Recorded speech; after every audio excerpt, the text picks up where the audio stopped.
How to get bank statement on Capitec app. Hi everybody, welcome back to our channel. In today's video, we are going to learn how we can get the bank statement on Capitec app. So if you're also wondering and you want to get your bank statement, you can follow up this process and easily get your bank statement through the Capitec app itself digitally. So let's get started. For that, open up your Capitec app and you'll be finding this interface once you are logged in into your account. So the next thing you need to do is head over to your savings account section. You can just go ahead and tap on it and you'll be finding all of your details available here. Along with that, on the top right corner, you'll be finding a three dot.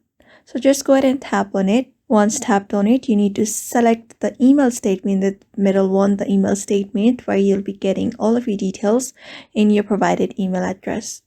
So after that is done, you can choose up the date range as well, from which date you want your bank statement to be available. After that is done, tap on send and there you go. That's how you find your bank statement on your Capitec app, following up those methods. So I hope this video was helpful to you and thank you for watching this video.